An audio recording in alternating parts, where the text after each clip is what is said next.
महाराष्ट्र की राजनीति में बड़ी उथल-पुथल होने जा रही है। अजित पवार से नाराज छगन भुजबल अब बीजेपी में शामिल होने जा रहे हैं। हालांकि उनके बीजेपी में जाने के बाद कोई खास फर्क नहीं पड़ेगा, क्योंकि अजित पवार की एनसीपी और बीजेपी दोनों ही महायुति का हिस्सा हैं। माना जा रहा है कि बीजेपी में जाने के बाद उन्हें मंत्री पद मिल सकता है। छगन भुजबल बीजेपी में जाने का ऐलान कर सकते हैं। उनके बीजेपी में जाने की अटकलें इसलिए और तेज हो गईं क्योंकि उन्होंने सुबह ही देवेंद्र फडणवीस से मुलाकात की है। मैं हिंदी में बोल चुका हूं। हमारी मुलाकात जो है मुख्यमंत्री महोदय से हुई। उन्होंने कहा कि ओबीसी के प्रति हम बहुत शुक्रगुजार हैं। उनकी वजह से जो बड़ी कामयाबी मिली है, हम उनको नाराज नहीं रखेंगे और उनके अधिकारों पर गदा नहीं आएगी। जो भी रास्ता है शांति से हम निकालने की कोशिश करेंगे। थोड़ा समय चाहिए। खत्म। राष्ट्रवादी कांग्रेस पार्टी यानी कि एनसीपी नेता छगन भुजबल ने प्रेस कॉन्फ्रेंस बुलाई है। कहा जा रहा है कि वो एनसीपी छोड़ने का बड़ा फैसला कर सकते हैं। उन्होंने सुबह ही देवेंद्र फडणवीस से मुलाकात की है। अब सियासी गलियारे में अटकलें लगाई जा रही हैं कि वो बीजेपी में शामिल हो सकते हैं।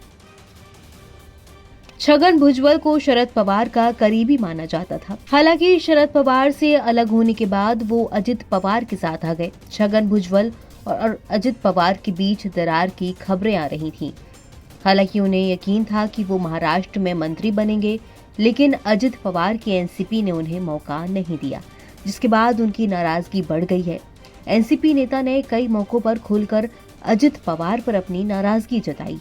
उन्होंने बीते दिनों अजित पवार को जमकर खरी खोटी सुनाई थी। उन्होंने अजित पवार पर कई गंभीर आरोप भी लगाए थे।